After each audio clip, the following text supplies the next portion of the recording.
Meus queridos amigos, é um prazer novamente estarmos juntos para mais um Café com Luz. Esse momento que a gente toma um cafezinho, um pouquinho de água, um pão de queijo que a gente vai ter mais tarde para tratar de assuntos muito importantes que têm a ver com a nossa espiritualidade, a nossa essencialidade, e a gente faz isso lastreado nos ensinamentos da doutrina espírita. Para esse episódio, dessa vez a gente tem aqui dois convidados, dois grandes e queridos amigos do coração, Geraldo Campetti. Prazer, Maurício. E Valdeir Bezerra de Almeida, os nossos amigos. E sem formalidade, né, que é a proposta, nosso amigo, entre várias atribuições, divulgador da doutrina espírita, tanto o Valdeir como o Geraldo. Geraldo na FEB, com encargo da vice-presidência, mas também com uma série de trabalhos. E Valdeir aqui em Brasília, colaborador da FEB, da FEDEF, do GECAM, Grupo Espírita Casa do Caminho, lá no Guará. Bem rapidinho para a gente entrar no nosso tema. A gente já começou o café antes, não foi, Valdeir? Foi. E vocês disseram que estavam conversando no carro a respeito da palavra, que é esse o nosso tema. Mas a palavra, qualquer palavra, Valdeir. E aí vocês falavam da palavra a serviço do bem, a serviço do bem geral, do nosso próprio bem. Como é que estava essa conversa que começou antes da mesa? Puxem daí. Na verdade, eu quis entender assim, o conceito na experiência que o Valdeir tem acerca do próprio Sermão do Monte, né? O Sermão da Montanha. Eu perguntei para ele, qual é a apreensão ou o entendimento que ele tinha acerca desse conteúdo. Ele me deu uma informação que eu fiquei assim realmente na posição de quem tem que aprender com quem sabe, não é? Então... Diz então, Valdeir. Eu entendo que o Sermão da Montanha é o maior discurso que a humanidade já recebeu e já ouviu.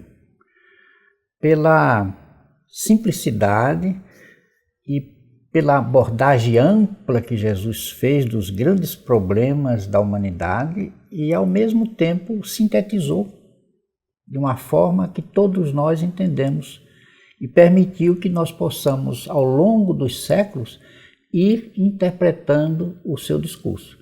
Então, não há discurso mais importante para a humanidade, fundamentalmente para o espírito. Para o espírito. Que toca na essência, né? Vai assim no fundo das nossas necessidades, no despertamento das virtudes que a gente precisa cultivar. E é tão interessante, porque a gente estava recordando, né, Valdeir, o capítulo 5, lá de Mateus, que ele coloca, e Jesus vendo a multidão. É uma coisa muito interessante, porque Jesus vendo a multidão, Jesus sempre observou a multidão, sempre acompanhou, sempre cuidou. Ele é o nosso guia, o nosso modelo. Não era um olhar raso. Não era. Já começava a estabelecer uma comunicação. Exatamente, que é uma forma de diálogo, uma forma também de você se expressar, não é?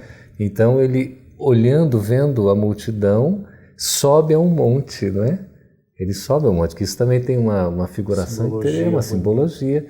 E aí ele assenta-se e os discípulos se aproximam. E aí Mateus continua narrando de maneira bem interessante, né, Valdir, que a gente estava recordando. E abrindo a sua boca, os ensinava dizendo... É uma coisa maravilhosa, né? E esse aspecto, né, essa informação de que ele se assentou-se ali, nos leva a entender que ele se colocou na mesma condição de todos que estavam ali sentados para que o seu discurso fosse aceito. É a tal da roda da conversa que hoje tanto se fala, né? Fazer uma roda de conversa, Jesus já empregava esse método. Porque às vezes nós podemos estar falando, até ensinando, mas colocamos-nos numa posição acima de quem está nos ouvindo. É interessante. Para sermos considerados sábio, mestre, professor. E Jesus não se igualou, ele sentou ali. Ele não subiu num púlpito, né? Numa pedra mais alta, enfim, para... Os principais discursos que Jesus ele poderia ter procurado, os grandes templos, as sinagogas mais importantes. Exatamente, procurou a natureza. Aí tem o objetivo dessa fala. Aí o objetivo. Qual é o objetivo? Pois é, Maurício, é tão interessante, porque quando a gente vê, ele conversa com os discípulos. É um diálogo que ele tem com os seus discípulos. Os discípulos se acercam dele, ele já estava sentado, os discípulos se aproximam e ele abre a boca para os ensinar, na condição de mestre. É o mestre que ensina, o Senhor que vive a mensagem, por isso ele tinha autoridade.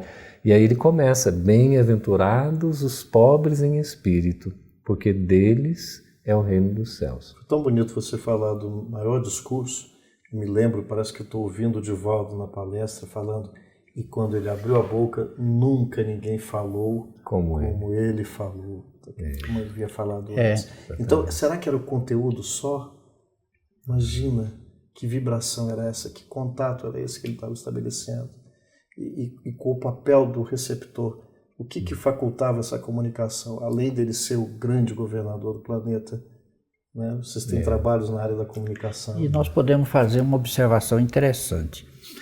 A fala, né? A fala. Aqueles que Jesus enviou antes dele não escreveram nada também. Não é?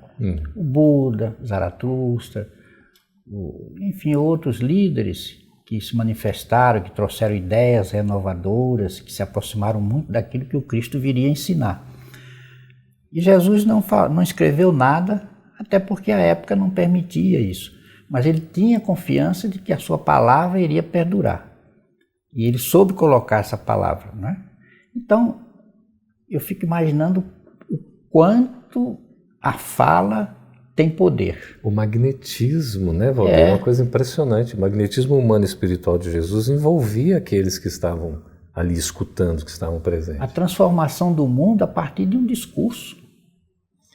Não é? Extraordinário. Agora, só podia vibrar quem tinha conquistado, porque senão a gente poderia ter equivocado, entender que Deus teria feito um filho de uma matéria especial ou privilegiada. É que a gente não tem ideia do caminho evolutivo do Cristo. Né? Mas essa vibração é de uma conquista que ele quis mostrar que essa vibração tem que ter um embasamento, a palavra lastreada no exemplo. No exemplo, sem dúvida. E ele começa com a maior de todas as virtudes, que é a base para todas as que virão depois, a humildade, né? Pobreza de espírito, no caso aí, bem-aventurados pobres em espírito, está falando da humildade. Então, para nós que trabalhamos de certa maneira com a comunicação com a palavra, a virtude e humildade é fundamental, principalmente porque o ide pregai é sobretudo através do exemplo que dá vida. E aí, de fato, convence e arrasta. Não é só o verbo que às vezes é um chamariz, pode ser até bonito, mas que pode passar. Por que a mensagem de Jesus ficou viva até hoje? Por exemplo, o Sermão do Monte, como o Valdir falou, o maior discurso de todas as épocas, todos os tempos, por causa da vivência do Cristo. Ele dava o exemplo, ele tinha autoridade moral. E aí ele continua ensinando, né? Até hoje. Você estava falando antes, Valdir, eu queria resgatar para cá com o Geraldo, em relação àquela questão de você realmente dialogar. Muitas vezes a gente não estabelece, o Cristo fazia muito bem isso, e ele procurava adaptar o seu discurso com parábolas, com a cultura, com os hábitos. Às vezes a gente parece que está dialogando, mas está esperando só a deixa. Lembra que você falou até num processo de atendimento fraterno? Eu estou me lembrando aqui que o André Luiz, no livro Evolução em 2 Mundos, ele fala, tem um capítulo, a responsabilidade da palavra. Então ele fala, ele tece comentários, como a espiritualidade vai trabalhando até que a gente consiga se manifestar pela fala. E no final ele conclui com uma frase fantástica. Com a fala, deu-se início à responsabilidade do homem. Olha só. Olha, como é que é com a fala? Assim que o homem começou a falar, ele passou a ser responsável. Deu-se início à responsabilidade do homem. É uma coisa muito séria, né? Pois é. O tanto de responsabilidade que a gente tem. Porque a fala é que vai permitir a integração, a convivência, não é? A fala vai fazer com que eu possa lhe ajudar e, ao mesmo tempo, condenar você a um sofrimento, a uma dor. Posso provocar uma guerra, como posso conquistar a paz com a minha fala. A própria revelação espírita, né? Você vê a terceira revelação aqui no Ocidente, se deu por meio da comunicabilidade dos espíritos. E isso é a expressão, que seja escrita, seja falada, seja verbalizada pelo movimento das mesas, enfim, do jeito que for, você tem ali um fenômeno que é a manifestação de vontades inteligentes e traz a revelação. É um hino de amor, é uma poesia, o Evangelho.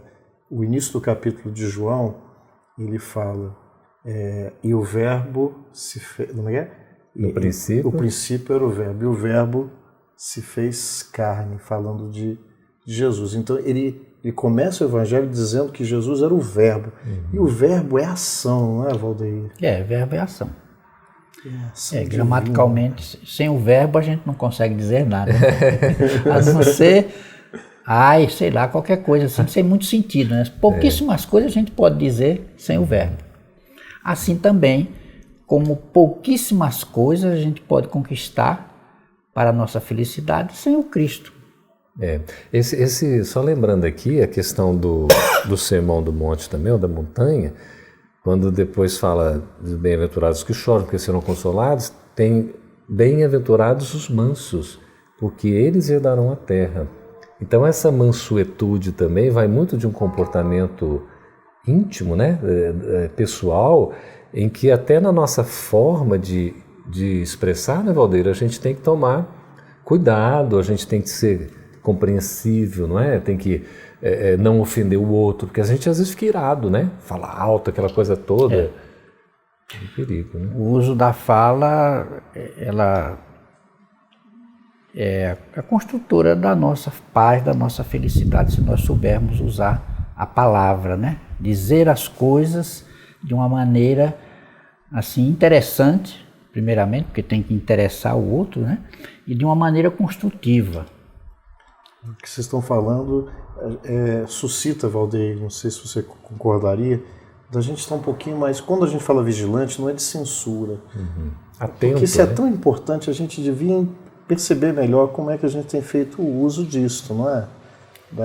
Dessa forma da gente se expressar. E é algo que nós usamos mais durante o dia sem perceber.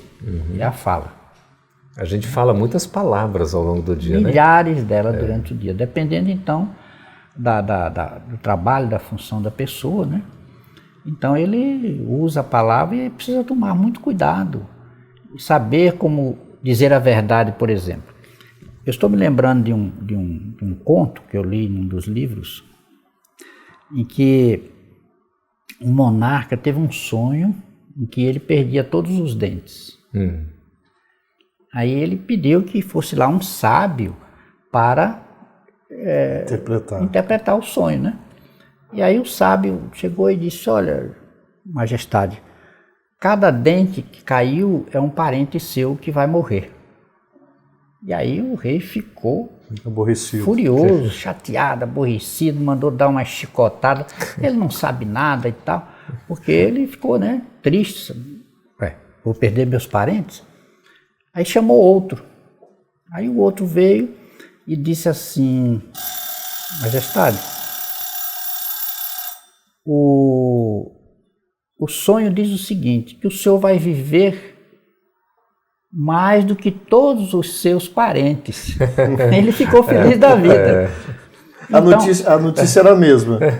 Ele disse a mesma coisa que o outro, só a maneira de dizer, de falar, é muito importante para que a gente possa conquistar. Faz toda a diferença. Faz toda a diferença. Deixa eu pegar a palavra para a gente chamar o nosso intervalo. Vocês ouviram aí, foi o barulho do aviso do forno do pão de queijo, mas você não sai daí não. Aguenta só um instantinho, a gente vai fazer um intervalinho e nós voltamos para o segundo bloco desse Café com Luz sobre a palavra com o Valdeir e o Geraldo Campetti. A gente volta já já.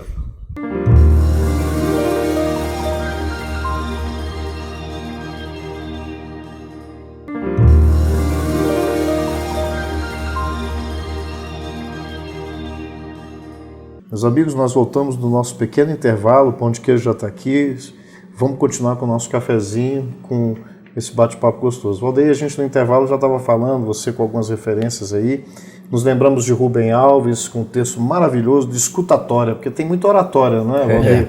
Mas cursos de escutatória, segundo Rubem Alves, são poucos. E não é só uma questão poética, é a importância de se ouvir. Isso não é só humildade, porque a gente acha que humildade é uma virtude para fora, mas ela é para dentro. O que a gente está perdendo, Valdeir? A gente está perdendo muito a capacidade de realmente criar uma comunicação. Qual a importância disso? E aí eu queria que você já fizesse ponte com o texto que você trouxe aí para a gente, bonito. Nós entendemos que não alcançamos ainda aquela comunicação que não seja egocêntrica, né? Egoísta. A gente fala muito ainda de nós e para nós, né? Quando eu me disponho a falar, eu tenho uma preocupação de que eu devo falar bonito, eu devo ser admirado depois, devo ser elogiado por aquilo que eu vou falar. Por isso que muitos palestrantes, no início da sua vida como palestrante, têm receio de fazer uma palestra, porque ele tem receio de ser avaliado. Mas a avaliação é necessária, né? Principalmente quando nós estamos conversando aqui. Eu estou falando aqui com vocês. Até para melhorar, né? E vocês poderão me avaliar. O público vai me avaliar e vai dizer assim, poxa, ele falou uma coisa que eu não concordei, ou ele está falando de uma maneira que parece que ele sabe mais do que os outros. Nós temos que tomar cuidado com isso. Só pegando um gancho disso aí, eu me lembro uma vez que eu assisti uma palestra assim, em que de cada 3 palavras que o orador falava, eu não conseguia entender uma. Nossa! Aí eu falei, nossa, mas eu sou muito ignorante, alguma coisa assim. Porque tem essa questão também, né? Da gente conseguir se aproximar pela facilidade, algo que seja inteligível, compreensível, porque senão a gente não consegue conversar, não consegue dialogar, não é? Por isso que Jesus contava histórias cujo núcleo era conhecido de todos. Então ele falava da agricultura, falava das ovelhas, falava do pomar, falava, enfim, do peixe, não é? Das sementes. Das sementes. Então ele dava esses exemplos. E aí cativava. O pescador estava ali. O que é que ele vai falar, né? O que é que vai sair daí? Tinha a ver, né, com o contexto. Exatamente. Quando nós buscamos conversar com alguém e queremos ajudar esta pessoa, é necessário que a gente conheça algo sobre ele, para poder ajudar. Assim, eu estava aqui recordando essa questão, o poder da palavra é tão grande que foi a palavra que revolucionou a história da humanidade ao longo do seu transcurso, né? Oradores, a gente se lembra do próprio Hitler, por exemplo, uma Alemanha ali decaída, não é? Em termos de autoestima, e ele com o discurso conseguiu levantar. Claro que depois teve um direcionamento, enfim, que não, a gente sabe pela história que não foi o acertado, mas o poder... Mas força tinha. Sim. Não, mal direcionado. A força maior dele era o discurso mesmo. Né? A gente vê a segurança de um Gandhi, por exemplo, quando fala com assertividade e com uma autoridade, não é? E a autoridade que ele tinha, por exemplo, quando ele não foi recebido por conta dos seus trajes, né, as vestimentas que ele tinha, a melhor palavra que ele utilizou foi mandar um terno embrulhado para onde ele iria falar, né, onde ele estaria presente numa possível entrevista. Aí ele provocou foi uma comunicação não verbalizada, mas demonstrando, inclusive, a sua reação. É interessante ele falar da comunicação não verbalizada, porque até na música a pausa é fundamental. Há comunicação no silêncio, né, Valdir? Às vezes a gente não para nem para dar a pausa para isso, né? O silêncio, mas não só o silêncio dosado. Você ia falar alguma coisa aí, eu atravessei. Não, pode continuar o seu raciocínio. Eu estava querendo lembrar aqui do que o Mateus disse, né? Logo depois, aproximando os que ali estavam, disseram a Pedro: verdadeiramente és também um deles, porque o teu modo de falar o denuncia. Olha aí. Olha. Mateus Levi, né? Levi Mateus é o... Mateus, o próprio evangelista. O evangelista, capítulo 26, ele diz.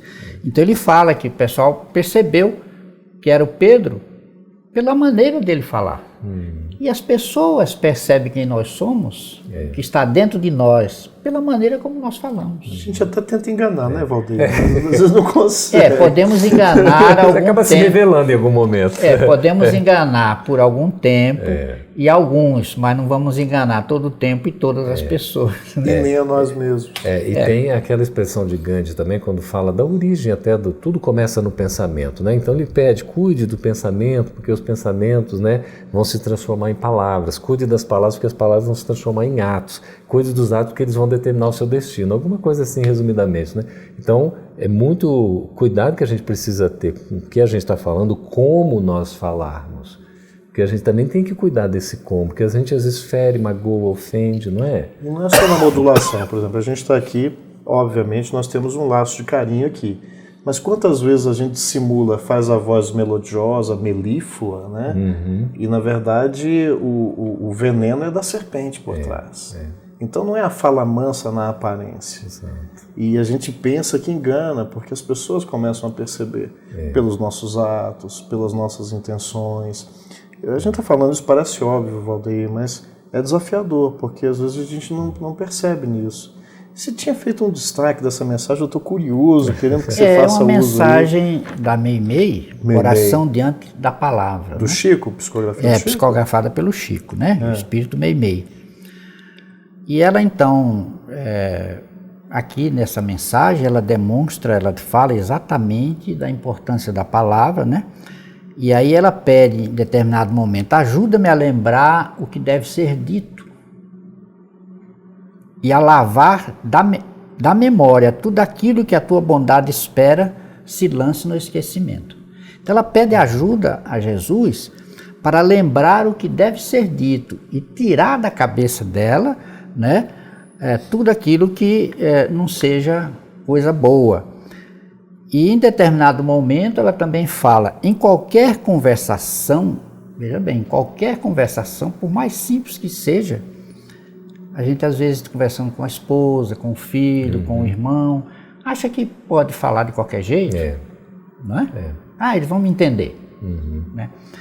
Então diz ela assim, em qualquer conversação, inspira-me o conceito certo que se ajuste à edificação do bem.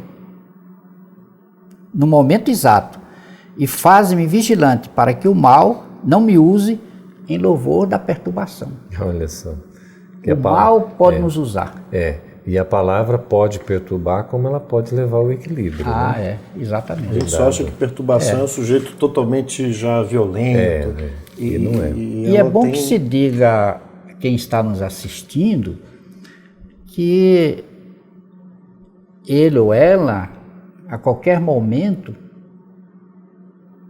poderá estar ajudando alguém de acordo com a sua conversa, ou então estará fazendo aquela pessoa infeliz. Exatamente. Eu estava me recordando que até nos estudos agora mais assim próximos em torno do suicídio, que é uma verdadeira epidemia silenciosa, como, né, um folheto aí divulga, né, produzido pelo ID, em trabalho de parceria muito interessante, que coloca exatamente que você pode salvar uma vida apenas com uma pergunta.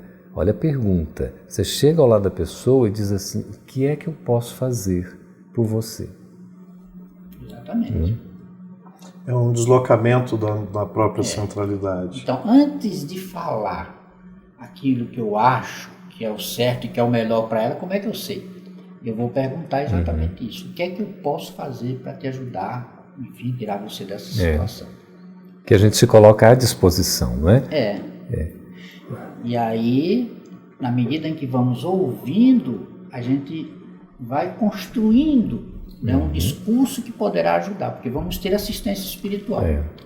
E acontece algo, entre aspas, que não tem mágico, né? Mas a magia da gente conseguir fazer uma conexão essencial, né, Valdeir? Porque quando eu busco o real interesse em estabelecer uma conexão sincera, desprovida de falso egoísmo, ou de egoísmo, né? Falsa humildade. Né? Eu toco o coração do outro.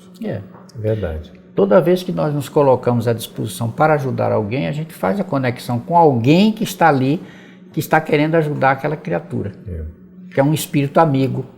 Pode ser a mãe, o pai, o irmão, o anjo da guarda. E é por isso que André Luiz recomenda o cuidado que a gente tem que ter, inclusive, com o nosso verbo.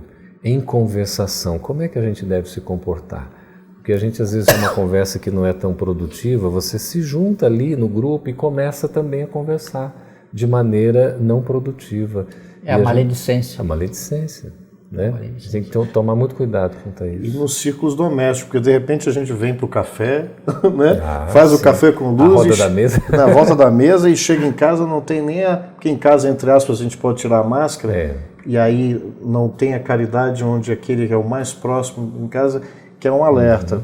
Porque às vezes a gente é chamado a atenção e fica com vergonha. Né? O André Luiz fala que é muito raro um grupo de pessoas se reunir e ficar durante 10 minutos conversando elevadamente. Porque alguém do grupo vai propor uma conversa que não tem nada a ver com aquilo que a gente está pretendendo. E ali destoa. Aí os outros se animam, a vibração toma conta. Mas aí, Valdir, é a necessidade da gente ter uma postura firme. Exatamente. Que a gente tem que se colocar mais, até com a verbalização de uma maneira educada. É a vigilância. E não deixar de se colocar, né? Com educação, com respeito, colocar, olha, preciso chamar atenção para essa vigilância, porque às vezes você vai inadvertidamente, sem querer, você já se envolveu e é um problema. Então eu conheço espíritas que divulgam no WhatsApp coisas que aí eu respondo assim, você é responsável pelo que divulga. Exatamente. Passo para ele. E isso está em André Luiz, quando fala na conduta espírita, exatamente isso. A gente tem que ter essa responsabilidade. Divulgando falas, coisas assim, que eu digo, gente, como é que a pessoa espírita... E refletido, não é? Eu digo, Ele fala da triagem, da importância de você triar. Porque tem coisa que, mas é verdade. Será que é verdade? Se for verdade, será que esse negócio vai ser útil, vai ser bom para alguém? E se fala, na verdade, inclusive, em termos de uma verdade que deve ser colocada com um amor. Não, eu posso ser sincero, mas é uma sinceridade com amor. Não precisa ser aquela veemência toda negativa, né, de você ofender. A gente tem que perguntar o que vem, eu gosto muito desse termo que a gente vê em Joana, o que vem da sua nascente afetiva. Você tem a coragem de poder saber, antes de anunciar a palavra, qual é o sentimento que está dando impulsão para ela? É tão sério isso, não é só para um café gostoso aqui, não. Olha, e voltando a Jesus, né? Que sempre bom voltar a Jesus. Difícil, é importantíssimo. Quando ele diz que não é o que entra pela boca do homem que o torna impuro, mas o que sai, ora, isso, o que sai é a palavra. A gente está verbalizando. Né? A palavra é que vai tornar a gente impuro. Nós vamos ficar impuros pelo que nós fazemos, pelo que nós falamos. Então, no dia de juízo, nós vamos prestar conta. Ou seja, ao desencarnar, né, vamos nos encontrar com todas aquelas imagens que nós criamos ao falarmos. Porque quando eu falo, eu crio essa imagem. Estamos construindo. Nós construímos. Assim como eu posso construir um remédio para alguém que está sofrendo, eu posso também construir espinhos, sei lá, coisas assim que possam maltratá-la. Eu vou segurar a palavra. Se vocês estão curtindo a gente também, mas nosso tempo está esgotado por hora, mas fica o nosso agradecimento por essa palavra tão sincera. Nós é que agradecemos, né? Isso mesmo. Que a nossa fala seja sempre mais elevada. Olha, um beijo no coração de todos e com a palavra a vocês e até o próximo Café com Luz.